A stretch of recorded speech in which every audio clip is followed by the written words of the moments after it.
Am I on? Yes. Good evening. Welcome to the inaugural Tinker Endowment Lecture program. First, before we start, I want to recognize that we are gathered tonight on the land of the Arapaho Nation, the Cheyenne Nation, and the Ute Nation, who have stewarded this land for generations. The Tinker Endowment Lecture, which will be delivered by each year's Tinker Visiting Professor, was established as a part of the Tinker Endowment Program last year. The goal of establishing the Tinker Visiting Professorship was to honor Dr. Tinker, who is the Clifford Baldrige Emeritus Professor of American Indian Cultures and Religious Traditions at Iliff School of Theology. Dr. Tinker taught for 32 years at Iliff and has been the discourse shaper of not only American Indian cultures and religious tradition studies, but also the general decolonial studies in the field and also in the world, and he's considered one of the top threes in the world in the field. Also, this year, the Auburn Seminary in New York City that names one of the key leaders in theological studies, who is the renowned activist named Dr. Tinker as the 2019 Walter Wink Scholar Activist Award recipient. In my own dictionary, Dr. Tinker is way beyond Walter Winker. But it is irony that Dr. Tinker is getting the award in that name. And at the AAR that will be held in San Diego in November, on actually Monday, on November 25th, in the evening in San Diego, the honor will be recognized.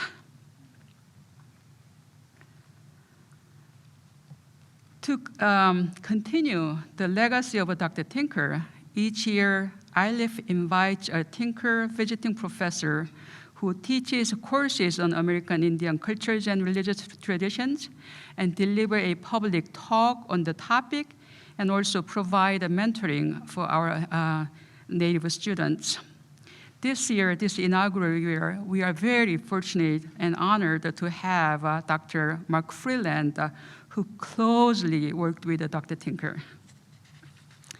Before I introduce Dr. Freeland officially, I want to also recognize that tonight's program is sponsored by the United Methodist Commission on Religion and Race that recognizes Dr. Tinker's legacy and the importance of continuing his work. I will officially, we have a two-part of introduction tonight, and I will do official introduction of Dr. Freeland, and then Dr. Tinker will say some personal words about Dr. Freeland. Dr. Mark Freeland is the inaugural Tinker Visiting Professor of Iliff and is also Assistant Professor and Coordinator of American Indian Studies program at South Dakota State University.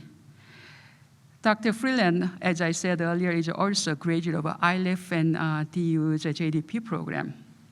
At the South Dakota State University, he's leading a new initiative to build a program for American Indian students called the Wakini Initiative. The initiative builds upon university's current tribal partnerships and American Indian student center services to enhance cultural programming and support for American Indian students, to offer Wakini scholarships for citizens of the 9 tribal nations in South Dakota, to enhance research and outreach partnerships with the tribes, tribal colleges, and other tribal organizations. Dr. Freeland is a key player in that program, is providing especially the core of the academic component to the program. And without my further ado, since you are waiting to hear from Dr. Tinker and Dr. Freeland, I will invite Dr. Tinker to introduce our speaker one more time.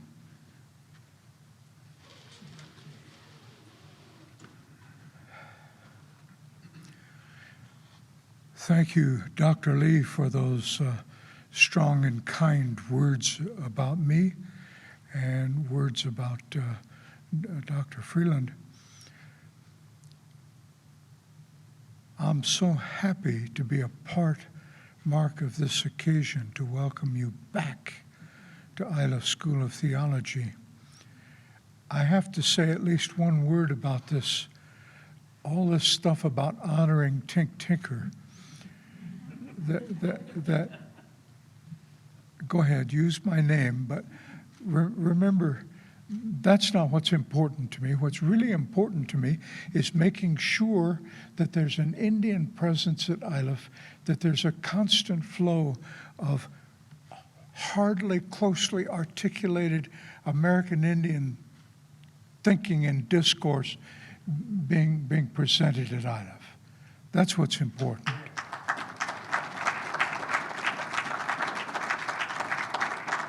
And that's why it's especially important that Mark Freeland is our first Tinker Endowment lecturer. Mark is somebody I've known for 17 years. He was my student here. We worked very closely together, not just in the academy, not just in the classroom, but in the American Indian community, in the American Indian movement, and particularly at Four Winds American Indian Council.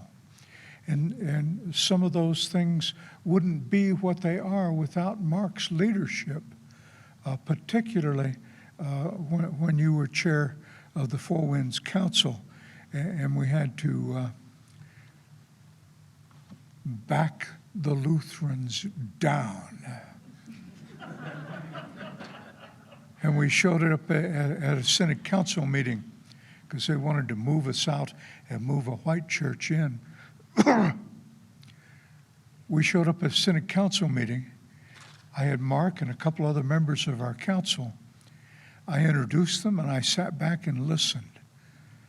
And they, especially Mark, took care of business.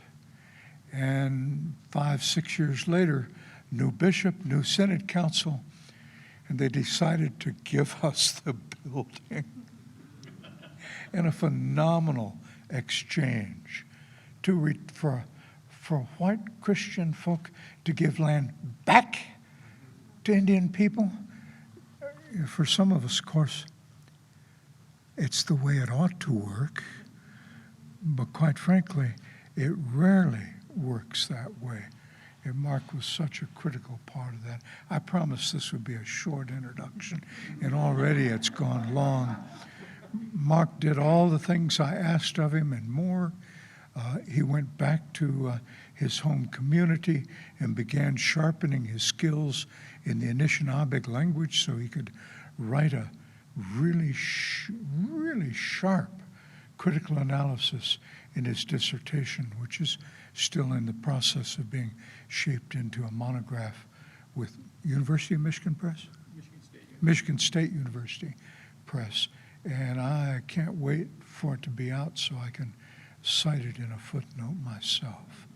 So I'm really happy to bring an Anishinaabe thinker to you, to talk to us about Anishinaabe culture and worldview, and to distinguish for us clearly that worldview from the inherited Euro-Christian worldview of this continent. Mark, thank you for coming.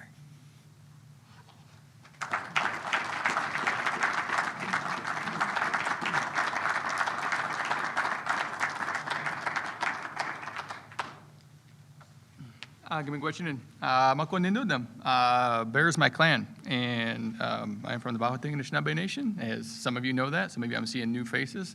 It's really good to be back. If I can just take a second and kind of take it in. My plane was late. You know, we came across here in traffic. You know, I didn't get a chance to put a shirt with a collar on, but we kind of moved forward, right? Thank you all, Dr. Lee, Dr. Tinker, for the kind words. I would suggest that those of us that come through institutions like this are able to do the things that we can because of the people who are around us. And that is part of the process of education. I'm very, very thankful to have that education here. It was, you got to know how to obey, right? And that's one thing. I'm going to talk a lot about difference in a minute.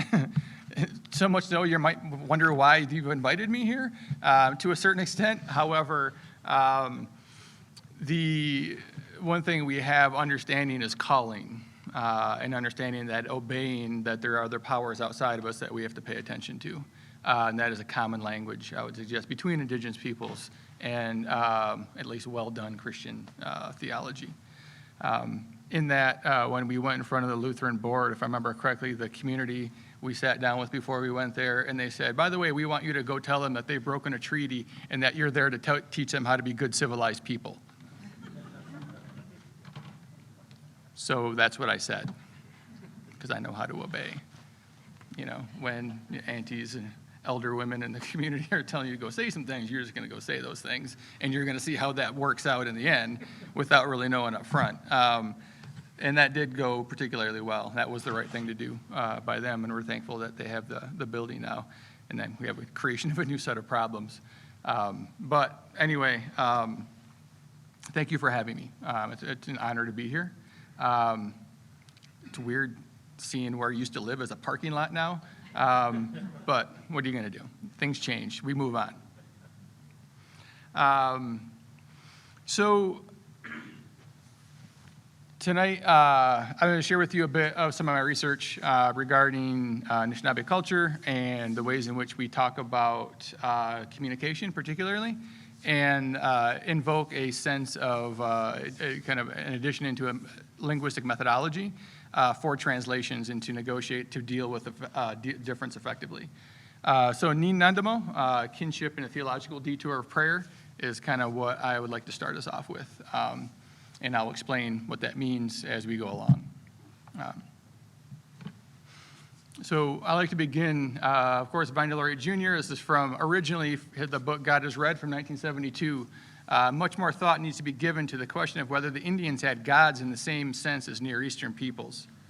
In the 1972 version, this is not in it. This comes in the 20th anniversary and a note in 1992. Because in this period, we're pushing 50 years close to now, since this text came out for us. We've had different methodological engagements in the ways in which we're trying to separate ourselves in effective ways to understand what it is that our ceremonies are trying to do that might not be the same. And that becomes particularly important. I also, quite a bit of my research drawing from African scholars. To be perfectly honest, much of African decolonization is ahead of us, particularly linguistically and methodologically by a couple of decades.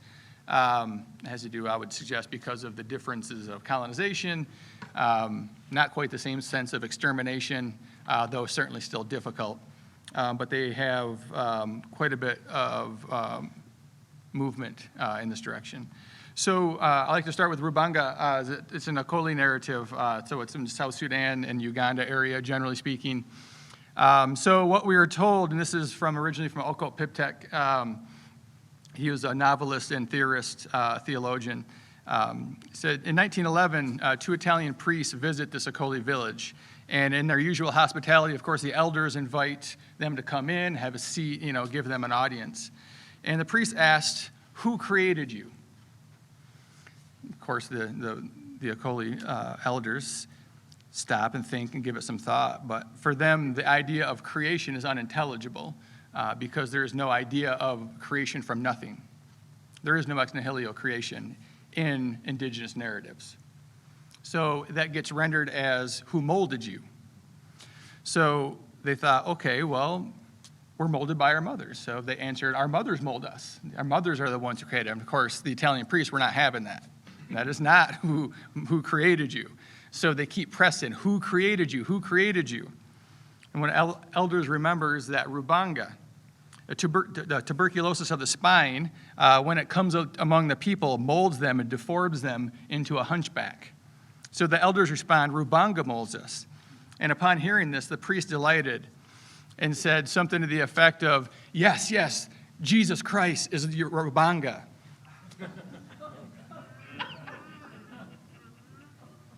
And of course, as they start getting into and recreating the first, into the text of the Bible, right? The first passages of John, I believe, in their language, read something to the effect of, in the long, long ago, the word was the hunchback spirit. So what Kwasi Oredu is one who's writing about this. He's a Ghanaian philosopher and theologian. He talks about this quote, and while it is difficult to suppress a chuckle, right, we're going to have this chuckle about what's going on here, he warns us not to just chalk this up to some sort of curiosity in translation, that there are, in fact, serious problems in cross-cultural communication that are happening here. So today I'm going to be sharing some of the similar problems in translations with my own community, and we'll discuss the translation of the concept of prayer into Anishinaabemowin, my own language, during the colonial period specifically. And what I will demonstrate is that in my own community, what is currently articulated as prayer in the concept of anamia is in fact a missionary invention. In this exposition, I'll demonstrate the efficacy of the theory of worldview as a needed addition to a methodological analysis, which will provide a corrective to the presumption of Euro-Western religious universality. I will show how this concept of prayer, both in its English form and as a colonial cipher within Anishinaabemowin in the form of anamia, function as a theological detour, which reproduces the destruction of Anishinaabe kinship systems and relationships to all of life. So to get at this, of course, we need to kind of define worldview and what we're doing, right? So this has been a large part of my work over the last decade or so. In the short version, of course, this is going to be a crash course because I'm not going to tell you my dissertation in the next 10 minutes. Worldview, if we think of it as an interrelated set of cultural logics which describe fundamental relationships to time, land, the rest of life, and provides a prescriptive methodological lens for understanding those relationships. I'm going to get into more concrete examples here in a second. It is important to distinguish worldview is not an ideology. Worldview is this underlying set of logics. An ideology, like Christianity, in its narrative and conscious form, is a different type of knowledge, right? But behind that, there are these logics. Capitalism is also, would be some sort of ideology, right? In my own community, a totem or a clan-based system has its own set of ideology, right? We have our own narratives, we have our own building structures, which provide that way we can articulate to one another how to get on through the day, right? This will help to demonstrate the efficacy adding worldview to this notion of a translational methodology. Specifically, if we can give a kind of short rundown here. So we think of Indigenous and Euro-Western worldviews. In Indigenous communities, we have an intimate relationship to a localized place for our relationship to land, right? So if we think of common examples of Black Hills, that there is this particular location that is central to the people, right? In my area, so we have Chiguming, the Great Lakes, as a grounding area, right? And the ways in which that we relate to life. Time is understood as cyclical. Of course, there is no counting, and the same sort of linear progress within time in Euro-Western cultures. So 2019, of course, has no meaning within traditional Anishinaabe culture. It's completely meaningless. And we get along just fine without sort of counting systems. Most specifically that I'm interested in talking about tonight is this worldview in the web of relatedness and the ways in which that functions within our own communities. And that is distinction, we make a distinction between that and hierarchical organizations of life in the Euro-Western system. And there's lots of different ways that that plays out. Of course, then we have this lens, and for Indigenous people, we talk about balance. I'm sure you have all heard Tink talk about balance before, and that becomes particularly important. But this lens in the Euro-Western world, of course, would then be a Manichaean dualism. And that is a negotiation of good and evil, light and dark, right? In the ways in which that helps to define and help to organize thought around relationships of the other. And particularly through the colonial period, that really plays out. And again, with worldview, we're talking about what is it that structures culture, right? What structures our institutions? It's not about our individual ideas, right? And we have, you all no doubt have individual ideas different from this in the Euro-Western worldview. It is not determinate, right? However, it is structuring our institutions that mediate our lives. And that is an important phenomenon that we have to pay attention to. I would argue that we actually have a dissonance, a rather strong dissonance within much of the Euro-Western world that has this duality that we have to pay attention to. And I'm no different, right? I can't just, throw my hands up and be like, oh no, I'm just indigenous. Like I also have to go to a bank, I also work for an institution. All of these things affect all of us. All right. So I'll get into some particulars regarding prayer. And I know this is always challenging, particularly in a school of theology. I gave this talk actually in a bar last night, of all places. And that was also challenging for different reasons. Getting heckled by somebody who could hardly speak. That's why we were at that bar. But anyway, it's a long story. As a concept of prayer, it represents a particular form of communication, right? It is distinguished from daily conversation. It has its own particular meaning. It is usually considered to be some sort of devout petition, praise or thanks to God, deity, or other higher power, often is used in a form of worship. In America, these actions are often associated with Christian worship, or at least that is the primary understanding for most people. And it's these concepts that were imposed as a universal translations onto indigenous communities in a colonial period.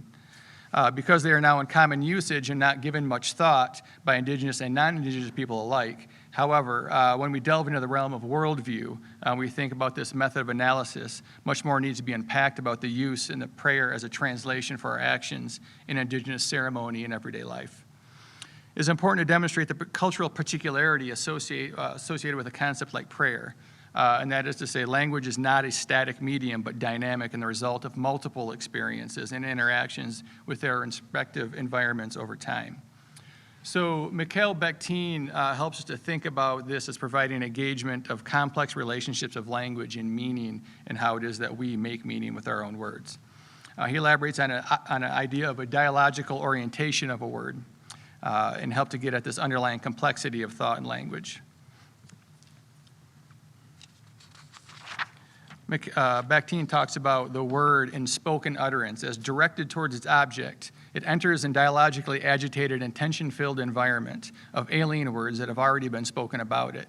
It is entangled, shot through with shared thoughts and points of view, alien value judgments and accents, weaves in and out of complex interrelationships, merges with some, recoils from others, and intersects with yet a third group.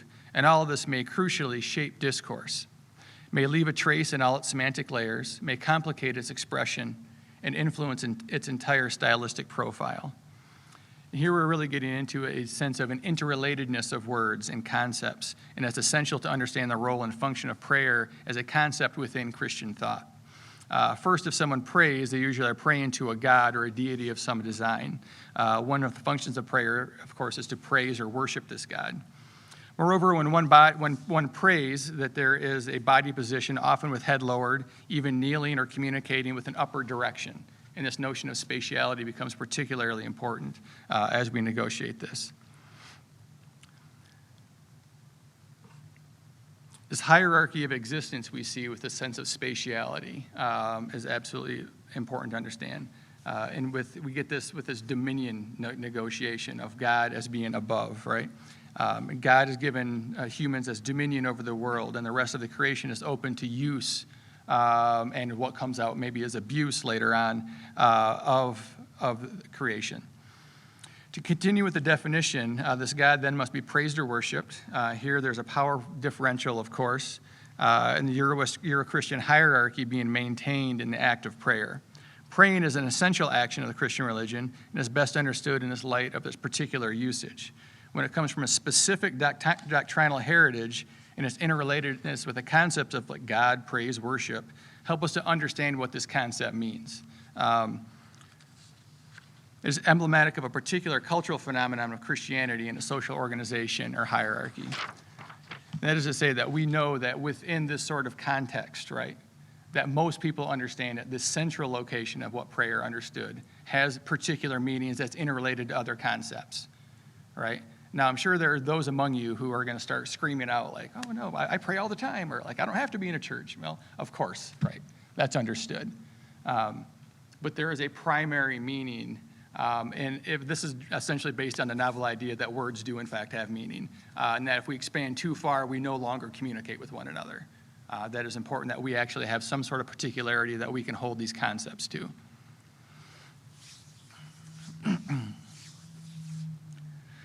The deeper elaboration of the concept of prayer helps us to understand this concept if it's be translated in and out of another language, or what Bakhtin calls a socio-ideological horizon. For those translations to effectively communicate what is being uttered, the concept of prayer may have a common understanding within Abrahamic faiths, even though there are a number of cultural and linguistic differences to contend with. This is at least some commonalities to draw upon with sacred texts. However, when the concept of prayer is communicated to a people with a much different worldview, we cannot presume that there is necessarily a cogent translation.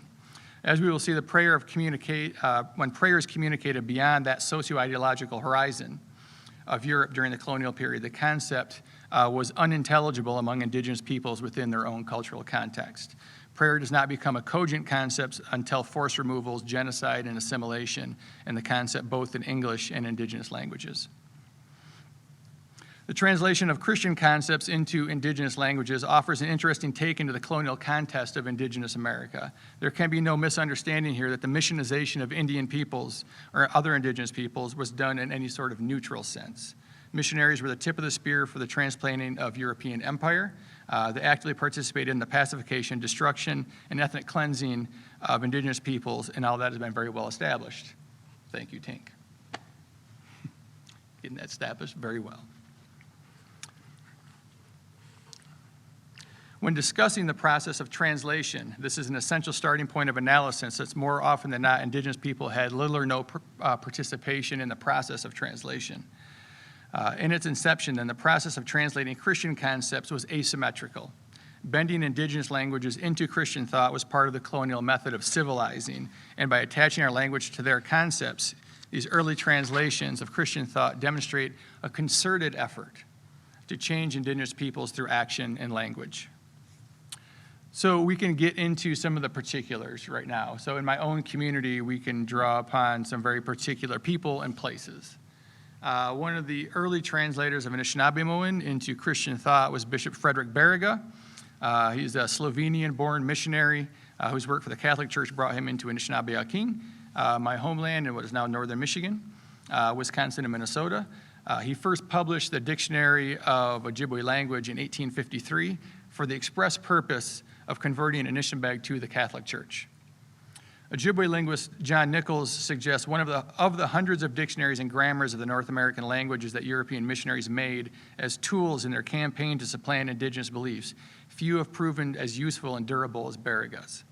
Now within there, I will name that there is this double-edged sword that we also, many of us, are using Barriga's dictionary to reinvent and to reinvigorate our own languages. So there is this kind of like love-hate relationship that we negotiate with this, and that's our reality.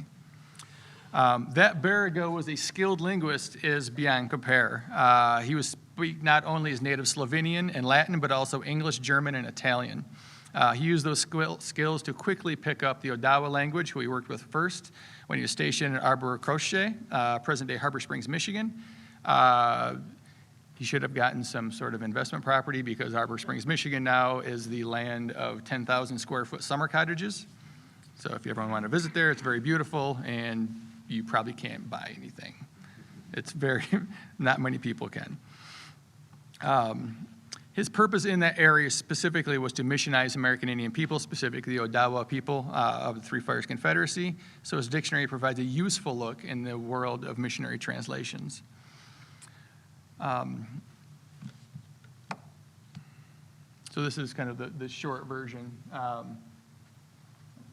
So Odawa, Harbor Springs, he then moves up to Madeline Island and then to Marquette specifically during that area. I always love to see Chiguming. I love my time here, but I always miss the lakes for a whole host of reasons. For anyone that's very interested, so this represents Chiguming. We called it the Big C. We didn't specify one lake or another. And it represents 21% of the Earth's freshwater, surface freshwater. Is a pretty significant negotiation. So we think about power and relationships. That is significant here for us. Berge's translational work on prayer helps us to understand not only the methods of the missionary endeavor, but also the longstanding colonial effects of those actions. In Berge's dictionary, we see his entry for prayer, anomia, right? So in it, he says, pray, I pray, nin danamina. Here, nin, of course, or nin in my own, or now in our contemporary orthography, is a personal pronoun, and anomia is the word for pray. For the untrained eye, though, language learner or even scholar looking for translations, this may be accepted without much thought. However, upon deeper analysis, we can unearth the colonization of our own Anishinaabe language and mind embedded in this word. Anomia is the root, has a root of nam in it, right? So in our other languages, this is actually Nichols and Nyholm's dictionary. So very specifically, most of what it comes out is anomia, as it builds other words and concepts, is primarily Christian-oriented. So the root word, if we get into some of the etymology, the base morpheme, of course, is nam here, and what is above and below.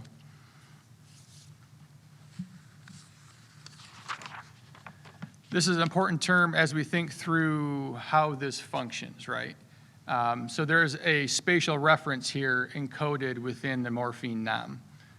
So if we think about another word that uses it, name, which means sturgeon, that is an important dodem or clan in our communities.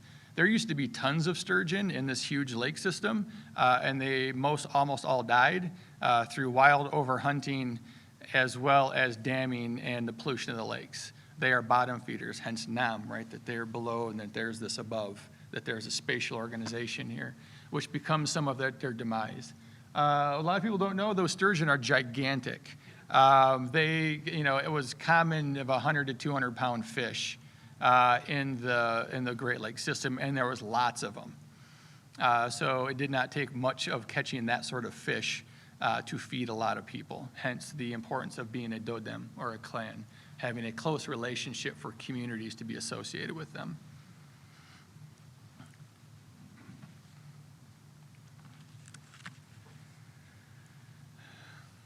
Of course, with this spatial recognition of above and below, communication is rarely conceptualized as directed up or down in this negotiation. So while we can recognize the spatiality, the ups and the downs does not represent hierarchy within our own language.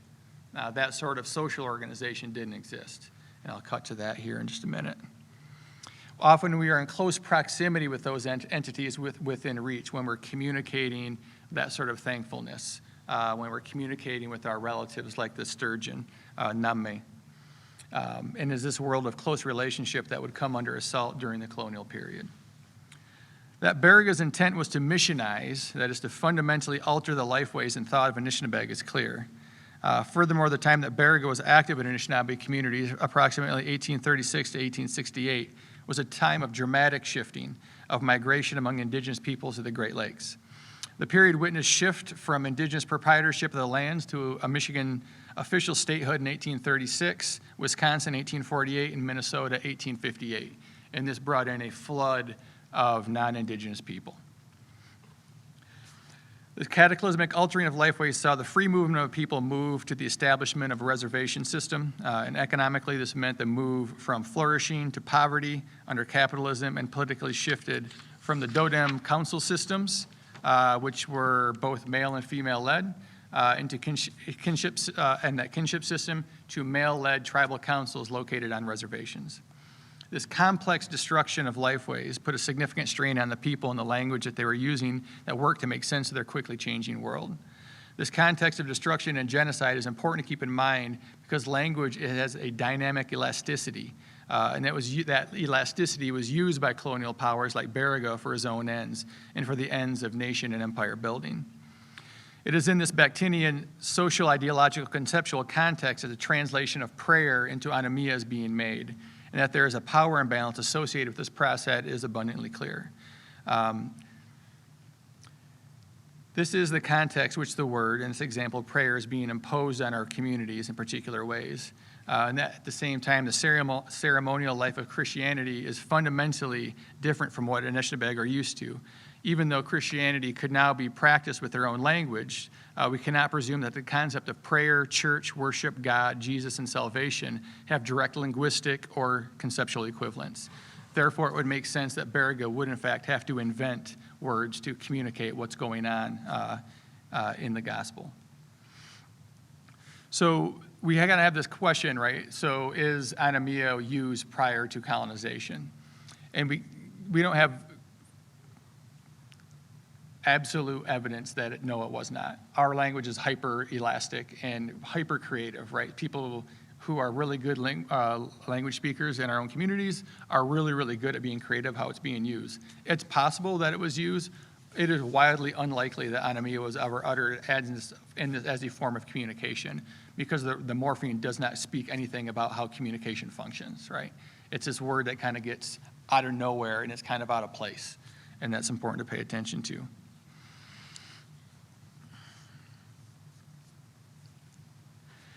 Currently now, we know that anomia is used in a contemporary context as demonstrated by the dictionaries.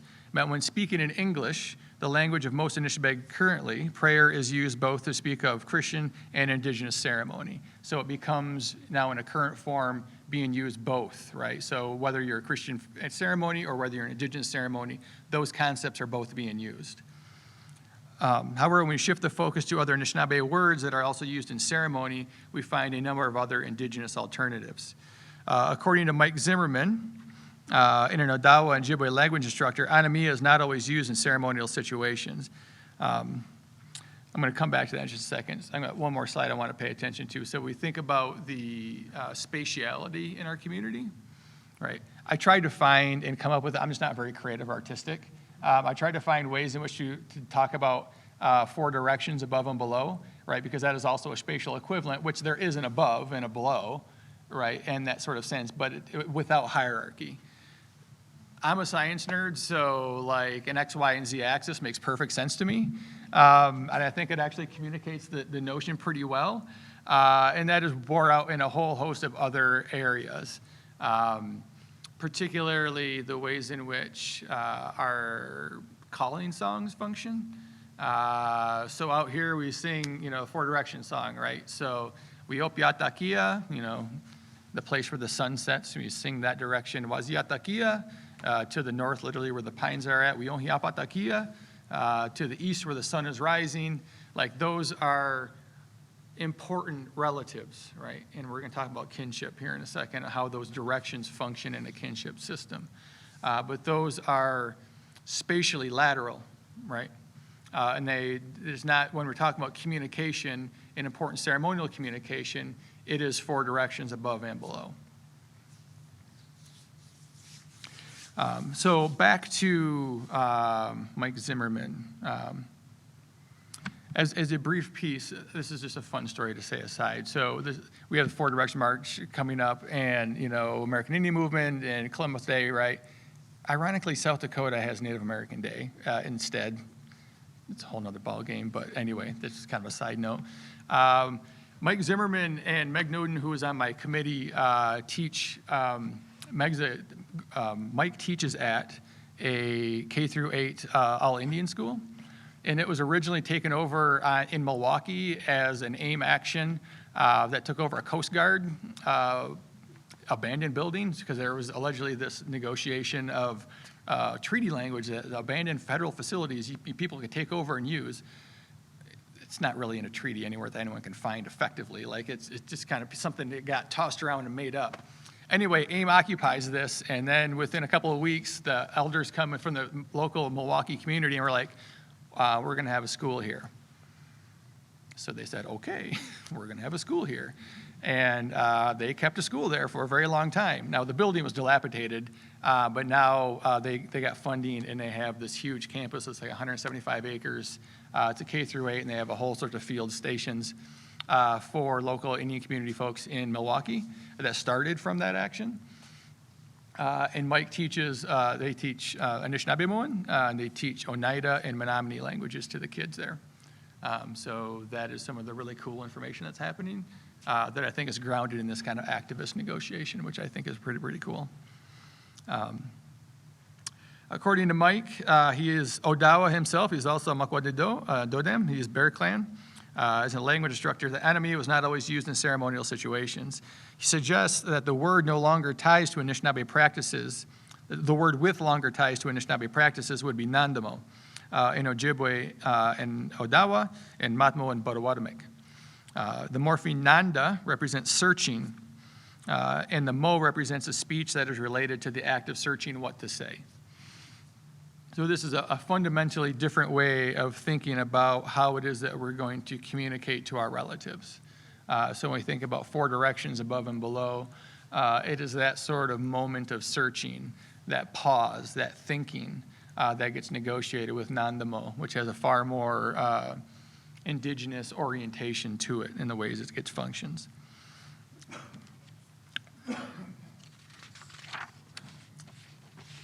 Now, that's all good, but we have to really discuss what constitutes ceremony, because that also functions very differently. In an indigenous context, the type of communication represented in Nandamo is something that happens in the everyday. It is not set apart into particular situations and places. It is done as you're going about your day. As Zimmerman talks, the average way in which a person who speaks these languages prays is to offer thoughts based on common themes in the moment. Here, communicating in the moment refers to the relationships and the daily experiences and one has with the webs of relationships in their environment, not a hierarchical supplication associated with prayer. This distinction is important to understand as it demonstrates a need for Baraga to invent or at least twist the meaning of a word to fit his purposes of communicating to a god from a prostrate position. Ojibwe linguist Dr. Margaret Noden suggests that anamia is related to the concept of being in a lower position and is likely the term used after colonization because it maps onto the idea of genuflection and prostration. The Anishinaabe communication patterns with relatives is fundamentally different than that associated with Christianity. So it makes sense that, again, that Baraga would need to invent a word to communicate the difference in the spatial configurations, that they're fundamentally different. So that he was inventing the word is highly likely. Nandamo is associated with the daily acts of communicating to your relatives, human, non-human, and other than human. And this entails many things, from picking of food, fishing, planting, medicine, meeting people during the day, eating, administering medicines, and many others. Here the point is to demonstrate that communication with all of our relatives is part of a fabric of Anishinaabe life. This is where the discussion of worldview as a web of relatedness comes into play. Anishinaabe life is conceptualized and related to all other things. And from our origin narratives, we know that we understand ourselves as the younger relatives of a world that was already in existence. Through these sets of narratives, we are told how to properly interact with our relatives by giving thanks and following particular protocols when hunting, fishing, planting, harvesting, cooking, and eating. We interact with our relatives and are required to treat them well for our own sustenance and well-being. Failure to do so, we are told through millennia of indigenous experience, results in our own difficulty with potential starvation, disease, or social conflict. To properly negotiate our lives as Anishinaabe, the good-hearted people, is to call on help from and communicate with all of our relatives. When hunting, one is expected to go with a good mind, that is, having positive thoughts with all of your relatives, and offer tobacco for the animal that is killed. Many people also communicate with that animal to say, "Gimigwachinen," it's in my language, you are being thanked by me, offering itself as food so that the hunter and their family can eat well. This protocol of offering tobacco and giving thanks is a very common protocol among indigenous peoples all over the world, and is a manifestation of that logic of the web of relatedness. Hence, that's the particular practice, right? That's the daily negotiation. This is the ceremonial life where one is searching what to say.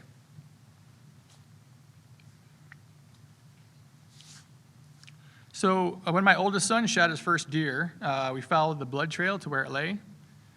This is actually his second deer. The first deer, the picture of it, that one's just for us. So we're just going to hold on to that one. But this is the second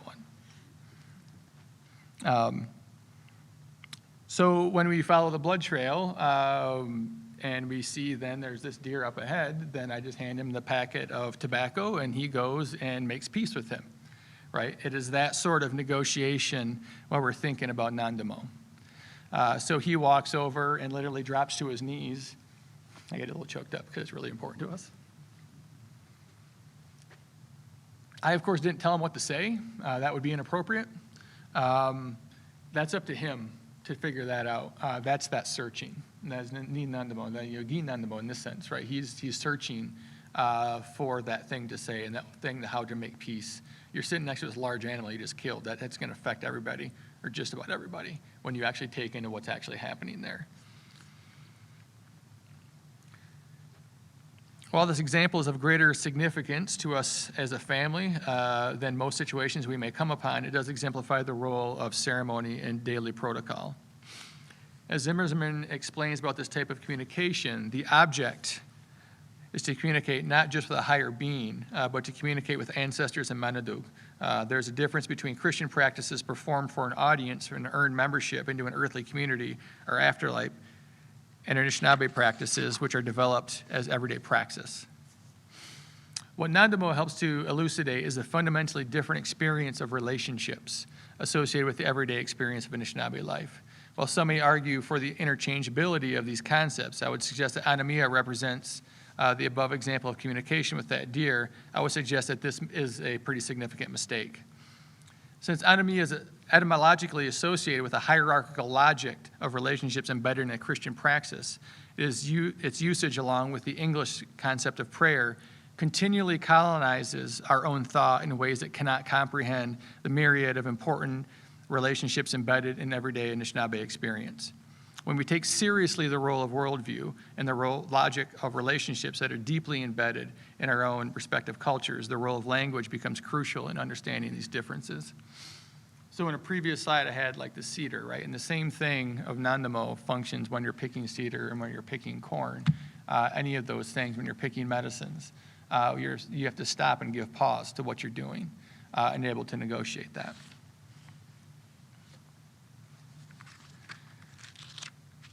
So in a means of shifting gears a little bit, that are some of the questions about some of the particular ideas around communication. I'm going to shift a little bit now, and we're going to talk about kinship and the ways in which kinship is negotiated within Indigenous communities.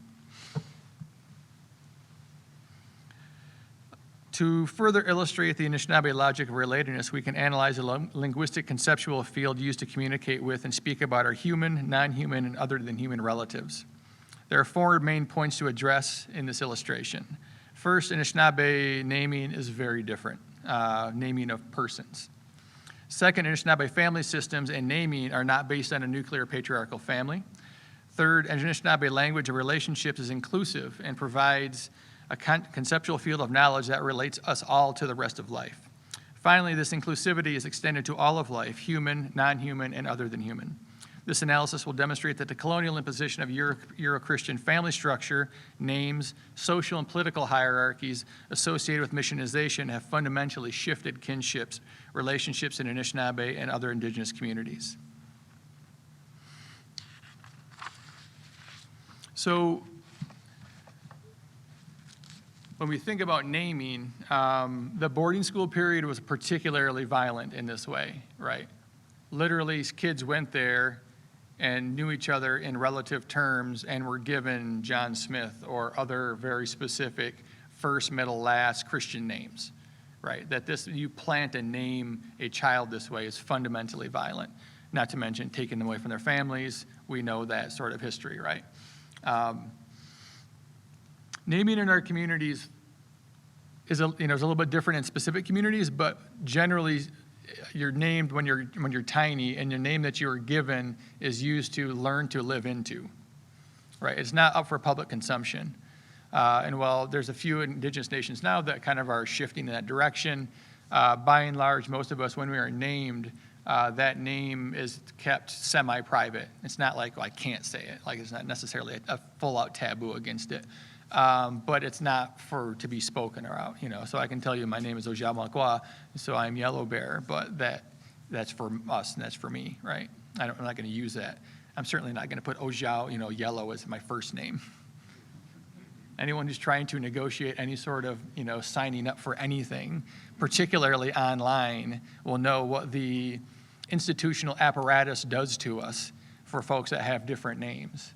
A friend of mine in Brookings, her name is Wiaka, her horse is Thunder. And she's actually been accused at the border of Canada of making up her name, like on the spot. And I don't know how you put her horse's Thunder necessarily in some of these spots. It doesn't function that way, right? So our naming is particularly different.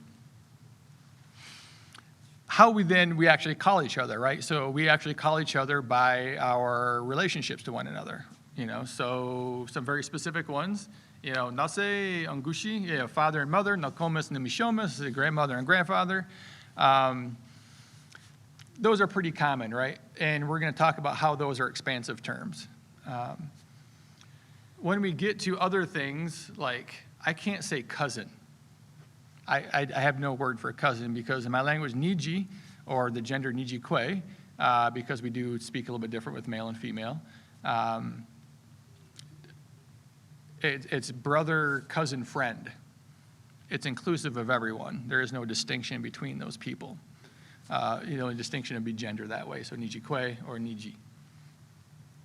Kwe, of course, is woman or female. When we move out, there's also this sort of narrative function that we have to pay attention to. When we say that we are younger relatives, that bears out with the same linguistic function, right? So when my son shoots a deer, when I'm shooting a deer, we'd say niseye, right? So my older brother, say agimigwechin niseye, chimigwech. So that they are really brought in that specific sense, that we are literally related and use that linguistic structure, and it's not used in other ways. Nimishe, it would be older sister, right? So that's how we conceptualize the world and how we negotiate our lives. This is, of course, very different in a Euro-Christian way. There are clear distinctions between nuclear family, extended family, and non-family. Not that we all absolutely have to say hyperstructure to it. We all create family as we go, right? But linguistically, it doesn't have the same sort of function. The hierarchy of blood relationship is not intelligible within Anishinaabe and thought. Family language is extended to everyone, and it is these relational names by which we know and call each other on a daily basis. We communicate and live in this relational way, and that becomes really, really important. It's important to note that in Anishinaabe, relational concepts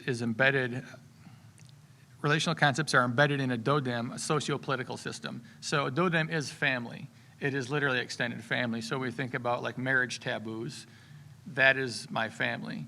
And it goes across kind of linguistic structures across languages. So when we go visit our friends in Akwesasne, New York, at the Mohawk Res, we have a friend, she's Mama Bear, right? So she's Nokomis to me. That is a political negotiation. So Nokomis, the grandmother, not only is grandmother, like a blood relative, there are quite a few, many grandmothers, and grandmother is thought of as woman performing in her highest capacity of honor and wisdom. It is often a elected political position in which you get to be Nokomis in that sort of way. And there's other ways in which that relational language comes into play. The dodem is an extended family of people organized on a relationship to an animal, usually, and considered to be the primary social identity in Anishinaabe life.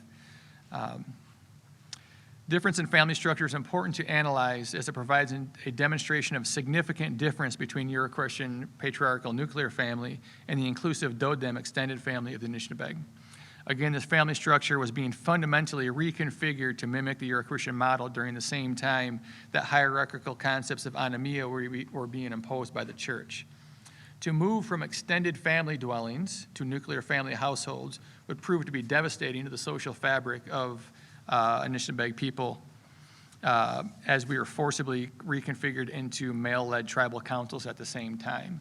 So we used to meet as dodem councils, but when you got moved to reservation systems, then the Indian agent then reconfigures how those social relationships function often. And that was a bit of a process, but that's generally how it happened. And it was at the time too, it was other indigenous people were kind of wrestling that away. There was conflict within the community during that time. When we look at the imposition of religious language and thought happening simultaneously with forced removals, conversions, and social and political structures, we can see that the hierarchy associated with the concepts like anomia is combined with the hierarchical institutions of the church, governmental relationships, and the remaking of Anishinaabe social fabric. While these changes all took time, they worked in tandem and as a social engineering experiment to remake Anishinaabe culture and land more palatable to Euro-Christian colonizers. That is kind of a human thing, right? So we talk about the human relationships associated with that. However, those same relational terms are extended far beyond the human realm. Makwa. Hey. That's my relative. So if we think about non-human and other than human, these become particularly important concepts. There are two general categories in which to discuss extended family relationships, the non-human and other than human. First, the non-human category refers to surrounding flora and fauna in Anishinaabe in my homeland, and life that surrounds us is discussed in all familial terms. Most Dodemeg, the plural of Dodem, associated with animals and members of that Dodem are considered to be closely related to that animal. This includes taboos of killing and eating that Dodem animal by Dodem, so I can't kill or eat bears. I wouldn't want to. I don't know if anyone's eaten bear, it's not that great, but some people disagree with me. I do have, so bears are associated with medicine though, and we have medicinal responsibilities, particularly for parts of bears. There's particularly powerful medicine. Bear grease is a very common ailment or remedy in which we use, particularly on joints, and a whole host of other things, but we're responsible for medicine. And of course in there's no claim I'm trying to be a medicine person, right, in that sort of like dances with wolves kind of way, but like there is strong negotiations of being able to have both responsibilities and to live at some level within those abilities.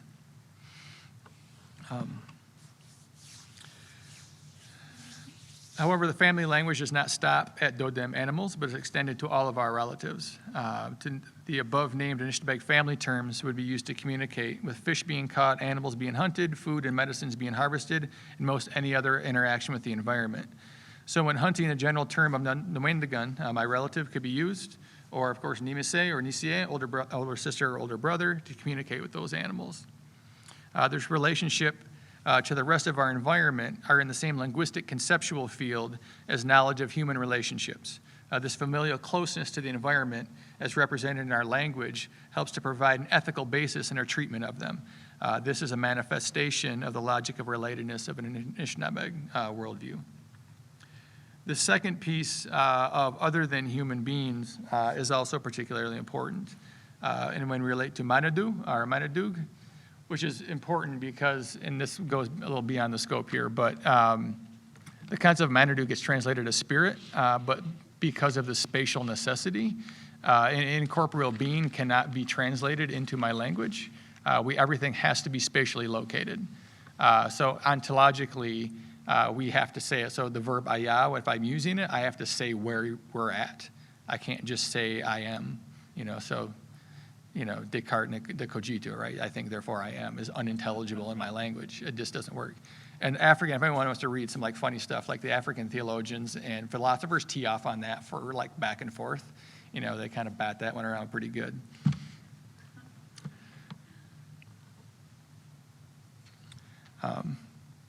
So if we think of other things in the cosmos, right? So the sun, and Niseye is also older brother. Niseye runs the path east and west every day for us. That is how we're related to the sun. Much different than Moon, Nokomis, grandmother, comes and looks over us. Dibakagizis in my language, literally the night sun, because it is also very bright in a lot of ways. particularly in northern latitudes when you start getting a lot of darkness in the wintertime. That becomes particularly important when you're seeing your way, especially with snow on the ground. All right, you can really see your way through.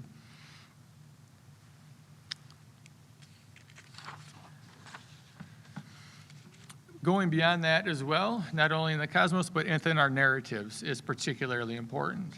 So for our narratives, we would say Adazukanag. So if we talked about the Gijikokwe narrative, which is a sky woman, that's our origin, like sky woman falling from the sky. We talk about the skydiver narratives.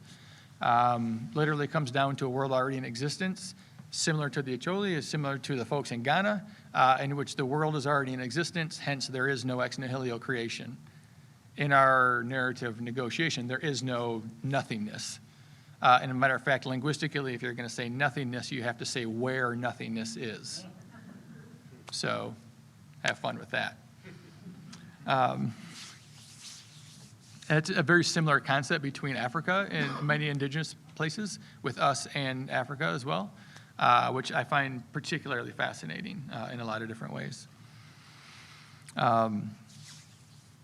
So the Adazukanag are the ancestral narratives, right? That's the old school narratives. And we have protocols around when we can and cannot say them. Theoretically, I can start talking about them because the snow is falling. That's the protocol of when we can do that. Literally when the toads are in the mud, or the frogs are in the mud, and when they come out of the mud is linguistically how that functions. So we can actually start saying some of those narratives. But Gijigokwe comes to a world already in existence, and she's brought down to the earth, or specifically the water-covered earth at that point, and depending on the narrative, like the eagles or the geese bring her down. But they need to place her somewhere, and they have counsel, and then the great turtle, Mekanek, offers his back, and then earth diver, then you get the mud from the bottom, comes up, and Gijigokwe creates or molds the earth, right? There's already existence. Those narratives are literally considered alive. They're considered living being elements, and hence the sort of respect and ancestral understanding. And going back specifically in worldview to talk about the emphasis of land and not time becomes crucial here, because our ancestors, we don't have to cross a chronological distance. They're not across time. Our ancestors are right here. They're around us all the time, right? That's a fundamental conceptual difference.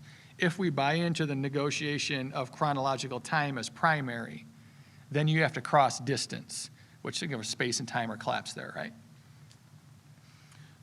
So when we say those narratives, they're literally here living with us, right? And I don't mean that in some sort of like paranormal way, right? The language that we're using helps them to be alive and be present for us. Those are the particulars there.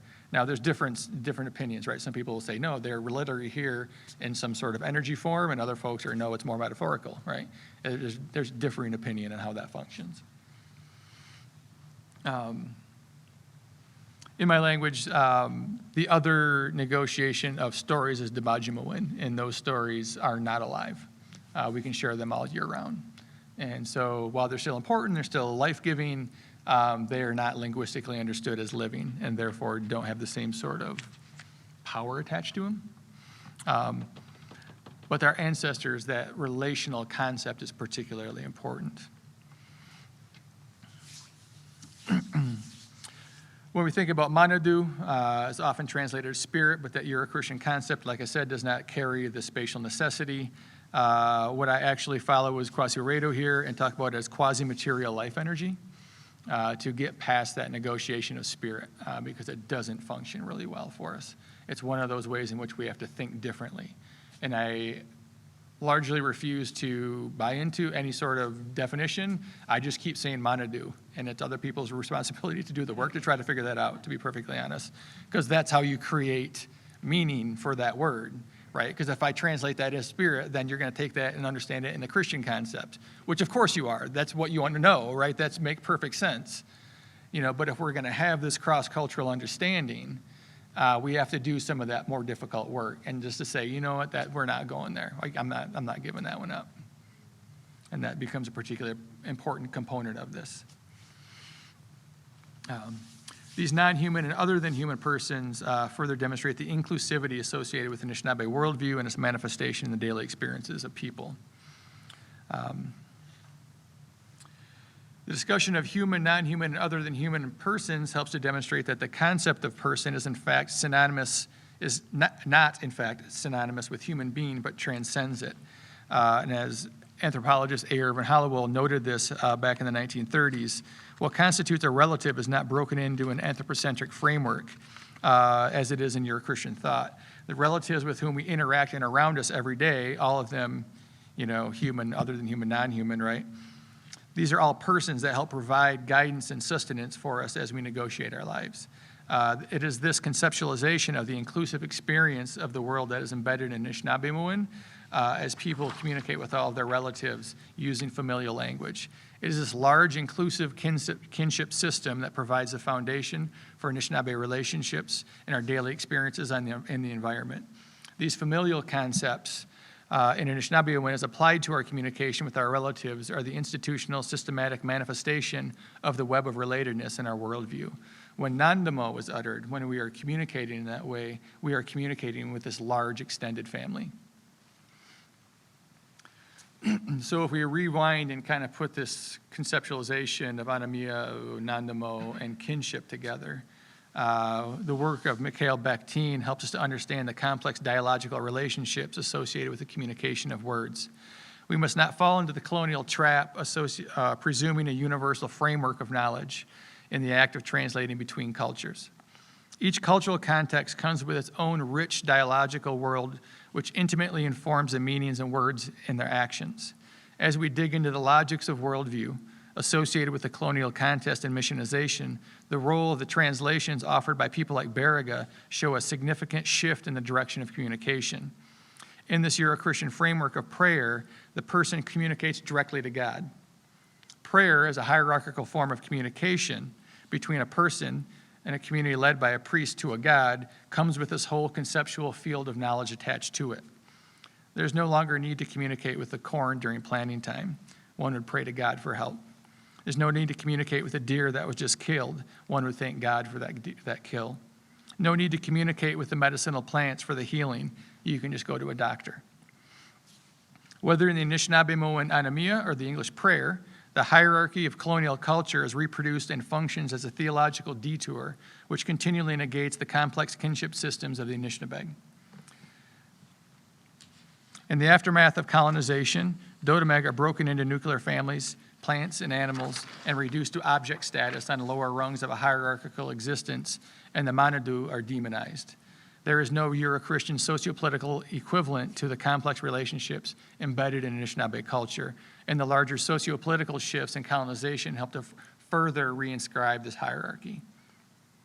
The Euro-Christian field of knowledge is fundamentally different than that of Anishinaabe community that Baraga was in fact instructing.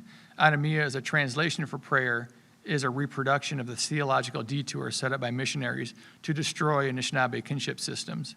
This detour cuts off communication with the plants and animals in relationship for food and medicine. It cuts off communication from the numerous narratives that tell the Anishinaabe how to properly interact with their world. It cuts off communication with the Manadu who help them navigate their lives. The continued use of prayer as a concept continually reproduces the hierarchy that negates the Anishinaabe kinship system. It is an ongoing threat to our worldview and hinders our ability to reestablish life-giving relationships with all of our relatives.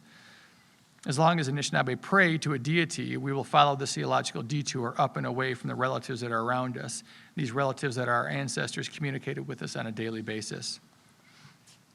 And this is the decolonial moment that we're in, right?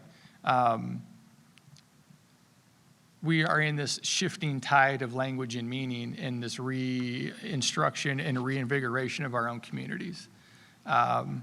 My great-grandmother was taken away in 1908 and couldn't return to the community, right? I'm the first person in my family to start speaking my language in 100 years. And these are the ways in which that this gets reinscribed. So we have to make very good, intelligent, and powerful decisions about how that's going to happen. Because what we've seen now for 50 plus years since God is read is the ongoing use of religious language helps to reinscribe these same things that we're fighting against. And that is not to say that, Delorie's work is done with, right? It's still particularly important, but we have to pay attention to how it is we're using that language. As if I recall, I don't think Delorie knew his own language particularly well. And he knew concepts, right, but not in a more fluent fashion. And it's this sort of move that we have to make as we negotiate our lives.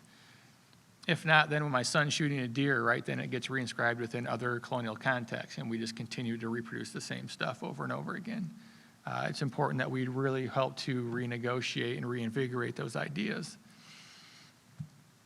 So I was so happy to find a detour sign that pointed up. I really just stumbled upon that. I'd love to say I searched really hard, but really just kind of lucked into that one. This is the ongoing thing. What we see in this negotiation was loss, right? So from creation, to quote Tink, this functions in many of our languages, right? And we can talk a little bit more about how some other examples of this, about what was a powerful reciprocal duality of collateral balance becomes a male-dominant monotheistic modality. Wakanda Moshitaski, Wakanda Utseta, life maker above and life maker below, grandfather and grandmother, all get reductively suppressed into dear Heavenly Father. And that dear Heavenly Father, we are assured by that missionary voice, is the English equivalent of the original native Wakanda. What a tragic loss, a loss of cosmic balance. We talk about our, we do, in South Dakota State, we do two conferences, one in the fall and one in the spring, and we rename them Indigenizing Spaces. We talk about indigenization as making visible that which colonization has made invisible. In the ways in which we can do that, we have a lot to offer. This sort of negotiation of relationships to one another and to the rest of life. And that's, I think, what we have to offer in a lot of different ways. But that is my talk thus far.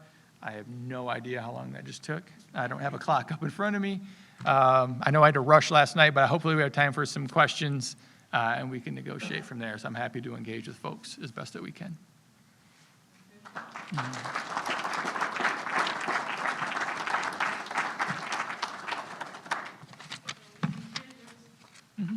Microphone for people online.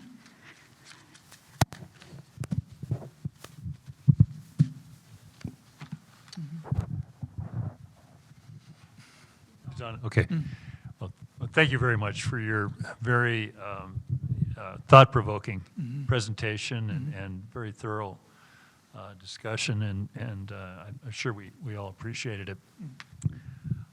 I have two questions, if I may. The first one is, I'm just curious. In your discussion of kinship and the extended family, how what we would refer to in English as a spousal relationship fits into that, and then in the sort larger extended family kinship relationship. And then you did mention something about marriage taboos. What happens if is there something similar to a divorce between spouses, and how is that articulated? Sure. So easy one's divorce, right? So literally the woman would put the man's stuff outside the dwelling. And while that's a little bit of an oversimplification, because there's usually some lead up to that, the domestic sphere, not just the house, but the village, is primarily female-led space. And they ran what was going on there. If things didn't get along, whether it was a teepee in the plains or a wigwam in my community or in the longhouse, they just grabbed the man's stuff and set it outside. You got to go find somewhere else to live. So those things did happen.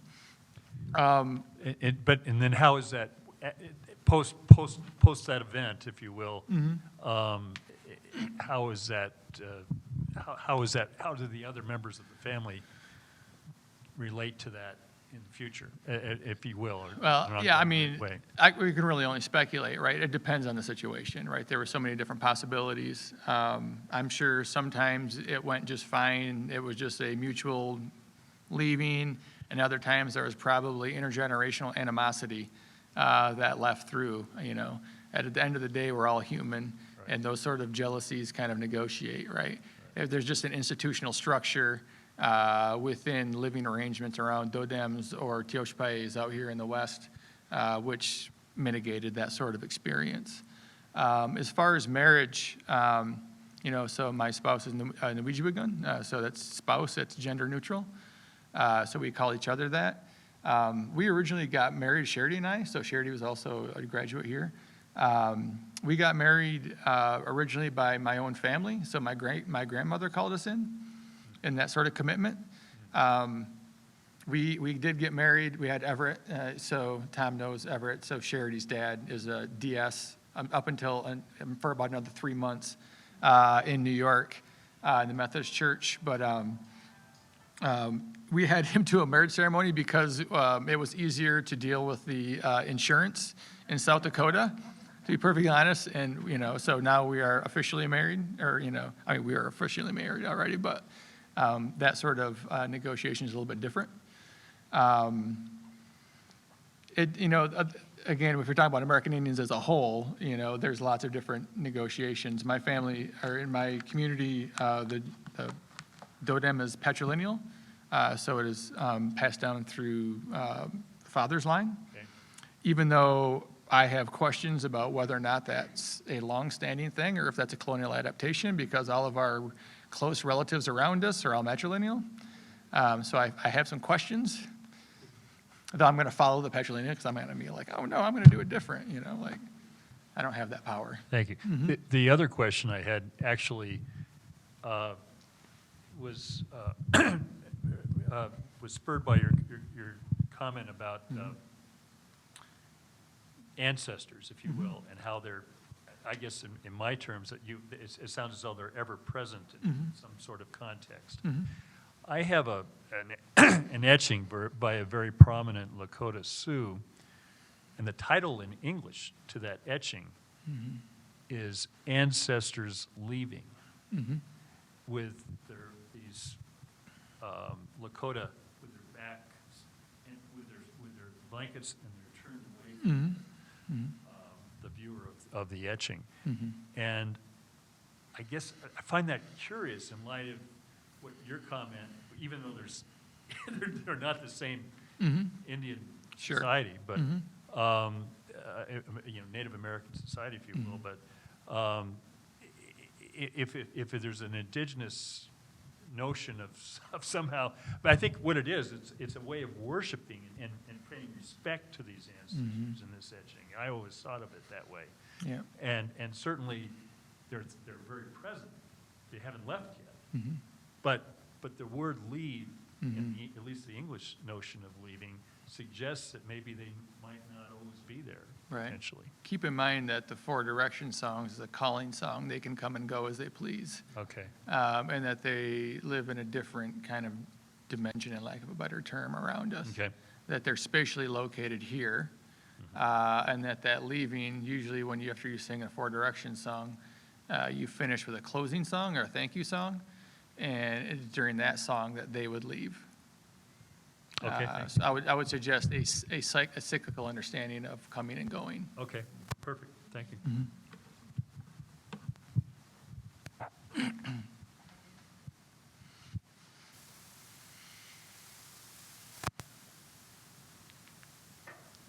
One more time invitation. Any other questions?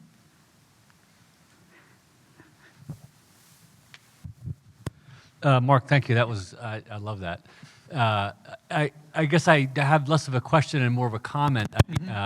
There's a book that came out this year by Daniel Boyarin on the concept of Judaism, and his argument is that it's not a religion until the 19th century, and it gets mistranslated by non-Jews in a way that makes us think there's this thing called the Jewish religion for centuries when there's not. Yeah. And his strategy, and he sort of roots this in Wittgenstein's theory that the meaning of a word is its use.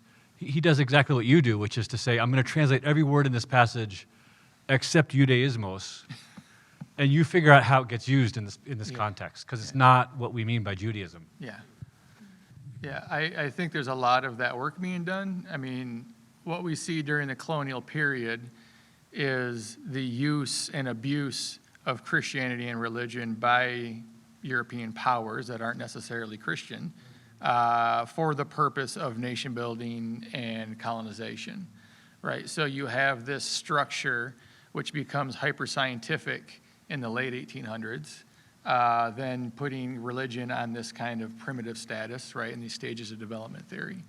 And I think then religion gets conflated and used as this overarching universal concept as a framework of knowledge to understand the rest of the world, right? And that's not really about knowledge, that's about power, and the ways in which that gets mitigated. And many of us, I think, are reeling from that now. In previous generations, you get bought into it. And then, our elders, I mean, perfectly honest, in some of our communities, our elders are bought into it, and they're like, oh, no, Wakanda is God, or, Kichimanatu is God. And I'm like, no, you just sold the farm when you said that. I'm sorry, it doesn't work that way, There's First Amendment reasons why you might want to do that, right? Well, yes and no. Theoretically, yes, but that hasn't worked out real well for us. I'm actually more interested in negotiating the cutting edge stuff happening in American Indian Studies right now. We think about red skin, white mass, of Glenn Couthard and the politics of recognition and refocusing energy away from that sort of inclusiveness. It hasn't worked out, and it's not going to. There's no, if we're talking about data, right, there is no data which would suggest that we should go down this path anymore. In 1988, Supreme Court, Sandra Day O'Connor pens a Ling decision, so Ling versus Northwest Cemetery Protective Association, better known as the Go Road decision, in which she says, even though this action by the government will virtually destroy the Indians' ability to practice their religion, the Constitution simply does not provide a principle to uphold the respondents' legal claims. We simply do not have to pay attention to what it is that you are doing on the land. And that is held over and over again. And it's important to remember that the American Indian Religious Freedom Act is in fact a resolution. It's a joint resolution of Congress, and it has no teeth. And what we've seen panned out through the courts demonstrates that over and over and over again. Even though in contemporary situations, like, oh no, what we're doing is religious. You'd be like, no, we're not, and there's no reason to do this anymore. Because this negotiation of trying to force fit a square peg into a round hole, if there was protection, I'd be like, yeah, okay, whatever. Like, we'll go do our thing over here. We'll get protected over here, but it ain't working. And part of this work is to negotiate that for particularly, again, I'm not particularly interested in the politics of inclusion, of doing it better so other people understand. I'm interested in those students that come in front of me, and the students of my kids, that they're going to be able to have a relationship with other humans and other than humans, to effectively negotiate their own lives. That's particularly what I'm most interested in this sort of research. I would have to imagine that folks doing this work on Judaism are doing the same thing, and I heard Ibrahim Khazaruni talk about the same thing. He graduated here. Yeah. It's like, Islam's not a religion, right? Not in that way. Right. Not in that way. It's not like.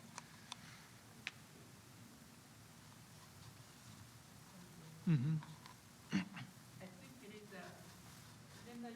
I just wanted to say, if anybody ever wanted to take a wonderful course, which I took with Dr. Freeland this summer, it was American Indian Culture and Ceremony. Go ahead, Linda. Do it again. Okay, I'm supposed to do this again. Yep. I just wanted to give a plug for Dr. Freeland's class of American Indian Culture and Ceremony, which I took this summer, and it is phenomenal. So thank you. Let me quench. Yeah, I just have a question about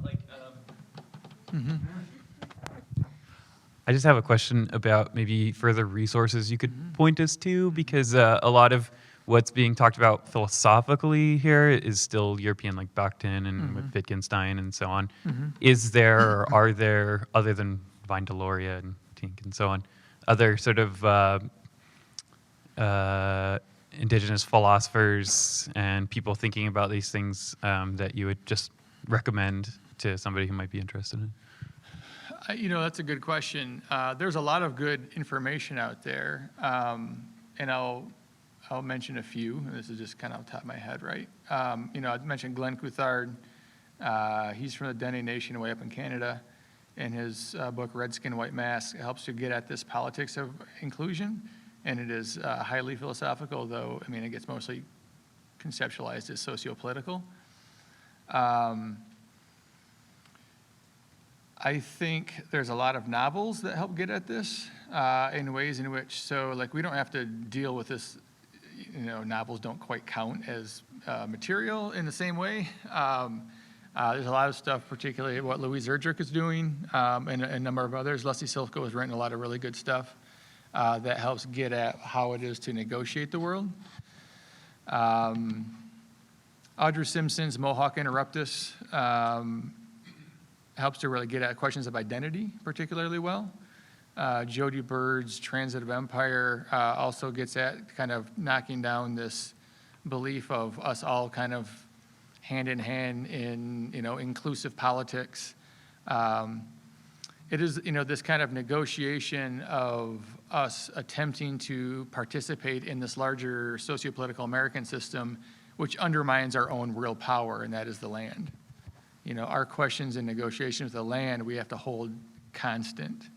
That is where our relationships are. A lot of the other stuff that's happening, there's a ton of stuff happening like in American Indian Studies around kind of medical knowledge, which is very good in its own realm, but it doesn't quite get at some of these larger kind of categories in philosophy and religion. The problem is that you go to any community and the first thing that people are going to tell you is that what we do isn't religion. But rather than elaborate specifically on it, it just kind of gets left. And then the same people are going to ceremony and using concepts like prayer and spirit. So there's this kind of double-edged sword that's happening there. But again, this is just a reinscribing thing. I'll have a book for you next year. We'll have you there, and we'll go from there. But there's a few other things, but we can stay in contact. In the back. Yeah. Where was it? Oh. This is going to be probably an unexpected question, but so I'm sitting back here looking at how you've closed with Tink Tinker's passage here from his creation. And so you're a graduate of ILIF. What is your perspective as respects to when you were here and now you are here again, and ILIF's progressive direction in an act of reclamation and recognition of the loss of cosmic balance? I would have to be around and know more and be ingrained in the community to say how it is happening now. I don't have that knowledge. I could tell you being here between specifically August of 2003 and June of 2015. Insert your own joke here about, coming here and staying for a very long time, racking up all sorts of debt.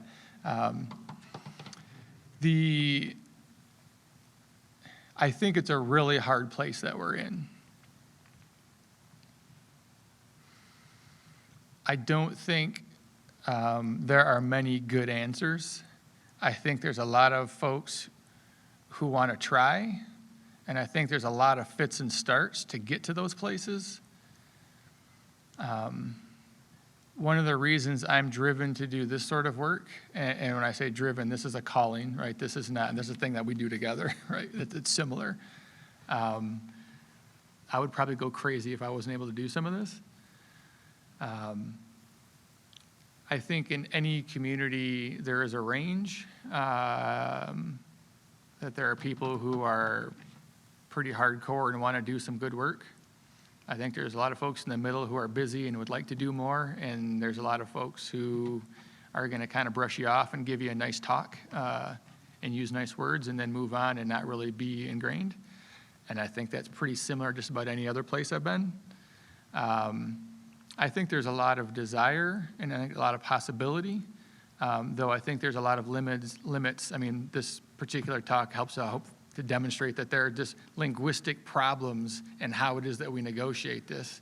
In that sense, we can kind of take it out of the personal realm and talk about this kind of socio-political structures that we negotiate in linguistic structures and how to maybe operate outside of those. That's really hard. You know, I work really hard at doing it, and I don't know that I'm particularly good at it. Our institutions have a way of kind of, and I don't mean just like this institution, I mean all the institutions, of mediating their lives that are really difficult. You know, at the end of the day, I have a 2-year-old and a 5-year-old and a 14-year-old and a 16-year-old and a 19-year-old, and like, it just calls us to do certain things. And if we can do that as best that we can along the way, then I think that's great. And we try to find other people who are doing similar work and build with each other. I think a lot of things go in cycles. I don't think we can presume a linear trajectory of progress. Matter of fact, I think the linear trajectory of progress is a myth. It doesn't work. If we look at American Indian people and doing work in higher ed, that we're, you know, there are fits and starts that goes in cycles, that we have ups and then downs and then backs. And that's just kind of the nature of the beast right now. So do what you can to find people who are doing similar good work and see if you can extend that, institutionalize it in some sort of way. And I may or may not have answered your question. Answer. Thank you so much. Thank you.